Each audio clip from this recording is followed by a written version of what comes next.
Ciclo da água ou ciclo hidrológico. O hidrológico é a circulação de água entre a atmosfera e as superfícies terrestres e aquáticas. É também a circulação da água entre o céu e a terra. É também o movimento da água e a troca da água em diferentes estados físicos, líquido, sólido e gasoso. Ocorre na hidrosfera, entre os oceanos, as calotas de gelo, as águas superficiais, como rios, lagos, lagoas, as águas subterrâneas, como lençóis freáticos e aquíferos, e a atmosfera.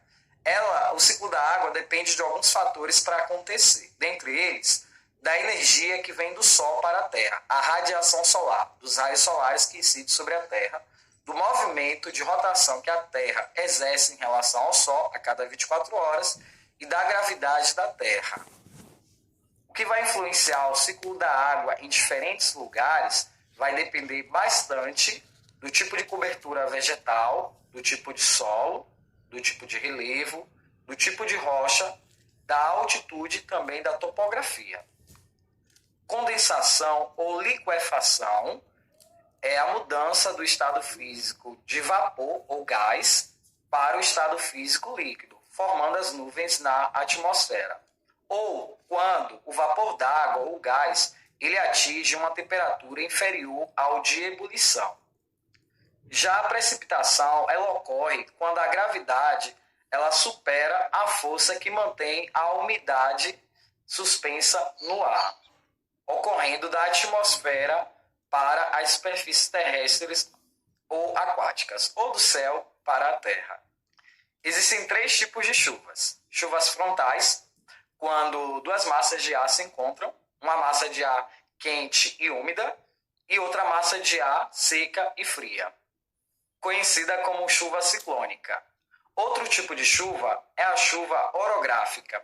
É quando a massa de ar, quando a chuva, aquela nuvem, ela encontra um obstáculo para continuar o seu movimento através do relevo. Então ela precisa se condensar para depois se precipitar. É também conhecida como chuva de relevo. Já o último tipo de chuva, que é a chuva convectiva, é uma chuva que só ocorre em lugares de climas intertropicais, como é o caso do nosso país, conhecida também como chuvas de verão, que ocorre justamente por conta do movimento dos ventos. A infiltração é o processo que ocorre quando as moléculas de H2O, ou de água, conseguem transpassar corpos sólidos através dos seus interstícios, poros, fraturas ou falhas, indo até o subsolo, recarregando aí os aquíferos e também o lençol freático. O que vai condicionar o tipo de infiltração ou a infiltração vai depender muito do tipo de solo, da quantidade de chuva e também vai depender da cobertura vegetal. O armazenamento da água ele é feito em superfícies aquáticas, como rios, lagos, oceanos, lagoas, ou ele também é feito através do subterrâneo, em aquíferos e também lençóis freáticos. Assim como também a água ela é armazenada em geleiras. A evaporação ela é um processo lento e gradual que vai ocorrer das superfícies terrestres ou aquáticas para a atmosfera. Ocorre justamente por conta do aumento da temperatura. Ou seja, a evaporação é quando a água ela passa de estado físico líquido para o estado físico gasoso, vapor d'água.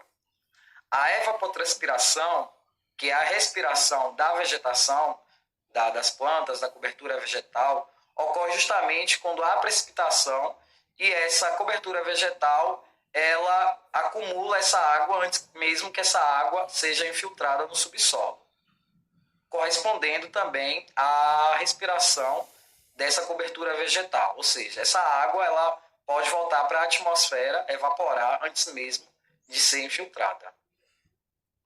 Já o escoamento ele vai ocorrer justamente porque o solo já não aguenta mais fazer com que a água seja infiltrada, com que as moléculas de água passem os corpos sólidos do solo ou das rochas. Então, essa água ela vai escoar das partes mais altas para as partes mais baixas. No caso de uma bacia hidrográfica exorreica, essa água ela vai escoar dos rios para os oceanos.